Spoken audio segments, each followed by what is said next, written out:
So yun mga kabiyahit, mga kasowerd, at nandito kami sa Paradiso. Tinuturuan ko namang magmotor yung aking bunso na si Altor, mga kabiyahe.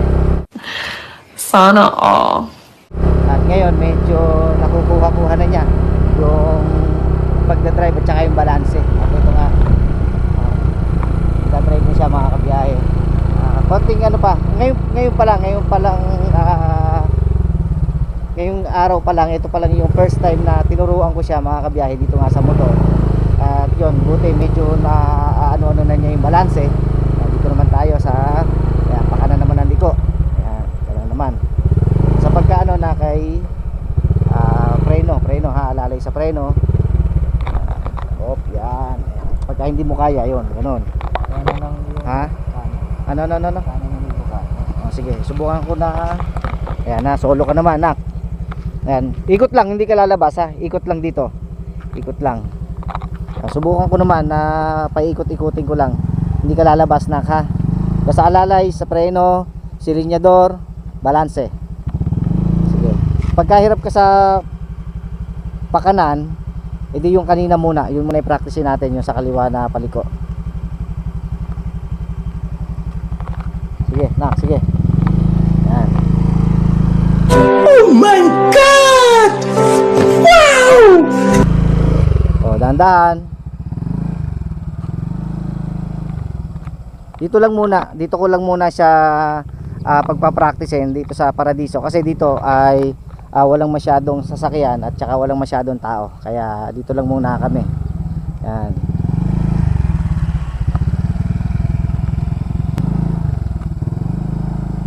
Wala lang, syempre mga binata ng aking mga anak, mga kabiyahe. At yung panganay ko, ayun, okay na siya. Nagagamit na niya yung sasakyan, yung kotse. So ito naman, si Altor naman ay pinag-aaralan at tinuturuan ko nga na magmotor, mga kabiyahe. O, preno, tapos ikot ka, nak, para ano naman, pakaliwa naman ang liko. Pagdating mo doon sa ano doon, ikot ka pag ano naman. Pag ano naman liliko mo, doon ka na umikot doon. Dito, di ba? Ikot ka rito. Pagdating mo doon, tumigil ka doon sa gitna ron. Tapos umikot ka pa pa ganito, ikot mo pa pa ganon. Para pakabila naman yung ano mo, yung paliko mo. Yan.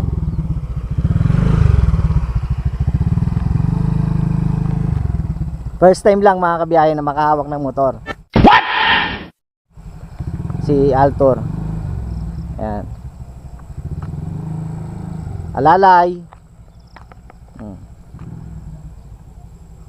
Yan. Tapos dito ka naman. Nandito kami sa likod ng ng Paradiso. Bali ito yung Paradiso, mga kabiyahe. Yung lagi niyo nakikita sa sa vlog ko na ako yung nagpapalipad ng drone. Ayan, dito. Kasi dito, yun nga, pwede ako magturo ng mag-drive.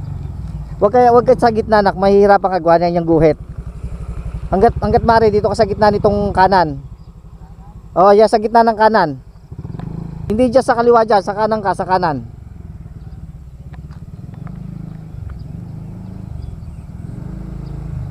Yan, diyan ka sa gitna, diyan. Yan. Hanggat maaari.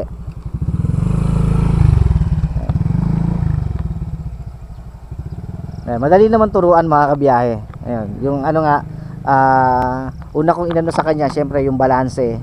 Ayun, para makuha na kaagad niya yung balanse. Tapos yung throttle, yung silinyador, pagtitimpla ng silinyador, tsaka yung preno.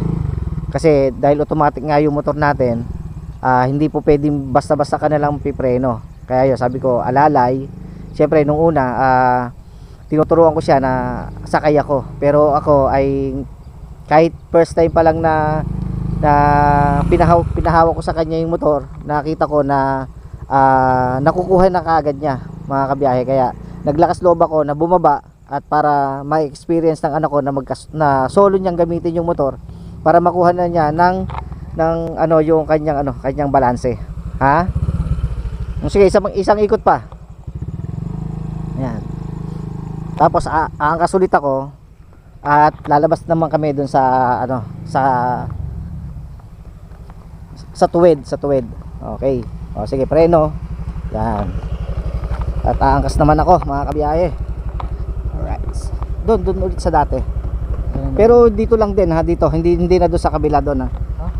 Dito na lang. O diyan, tapos iikot ulit. Dito ulit lalabas para dito ulit. Pangalawa o Sa pangalawa. tapos dun. Oo, doon ulit. O, sige. Mga kabiyahe. Kukuha na niya yung balanse. Sabi ko kasi, bago niya itaas yung kanyang paa, kailangan yung balanse niya, nakukuha na niya bago itaas ang paa para hindi gumigewang yung motor. So, ito. Ayan. Alright.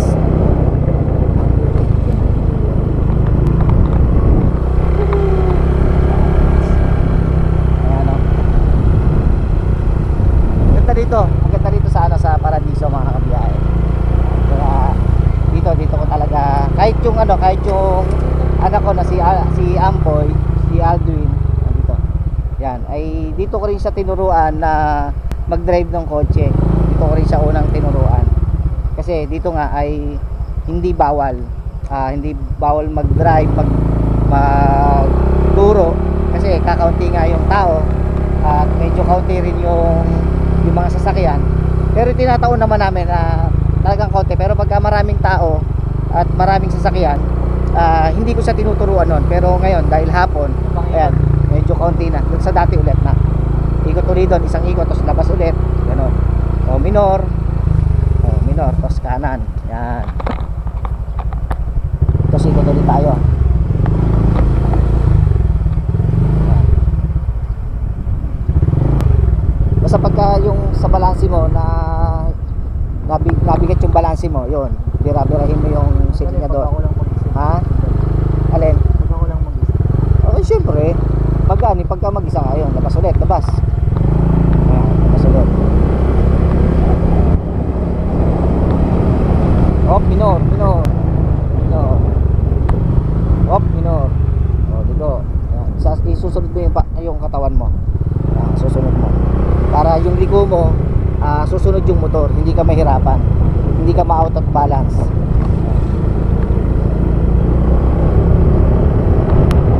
Sayang nga lang, hindi ko nadala yung drone. Maganda sana siguro kung nadala ko yung drone. Habang nagdadrive, sinusundan kami ng drone mga kabiyahe, no? Sayang. Pero susunod siguro. Sunod, dadali ko yung drone para may drone shot si Altor.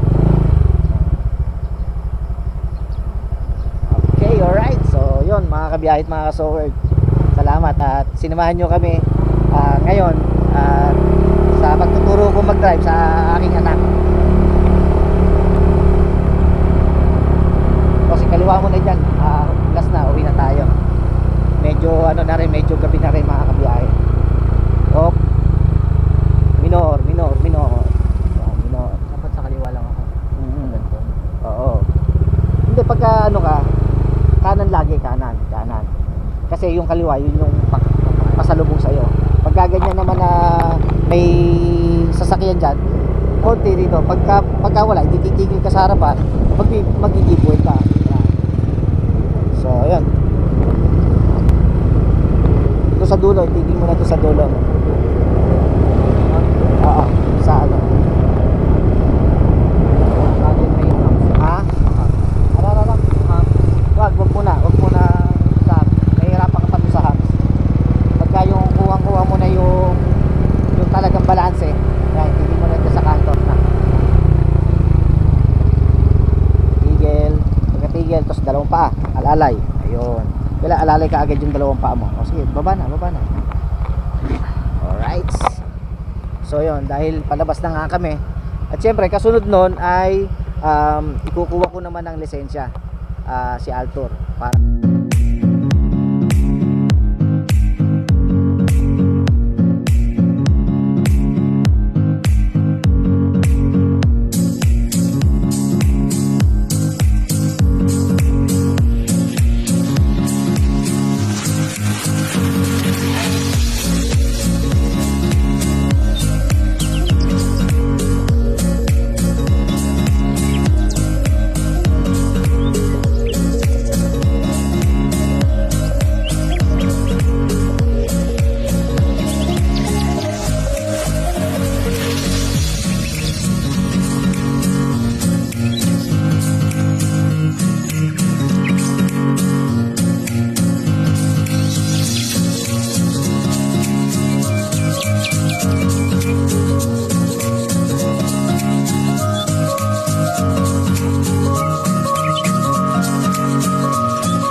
So yun mga kabiyahe at mga ka-sowers, at nandito na nga kami sa bahay.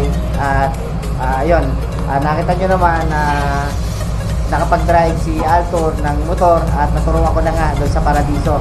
So sa kalahatan ay okay naman at nakapag-drive siya ng mag-solo mga kabiyahe. At sabi niya nga kanina, para daw mas madali daw siyang nakapag-drive nung siya ay nag-solo.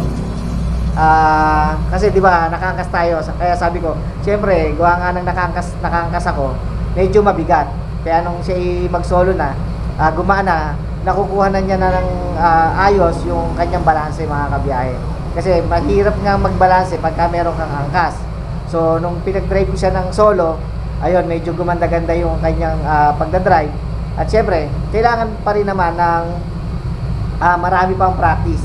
At yun, pipilitin natin na maikuha siya ng lisensya. Syempre, student muna.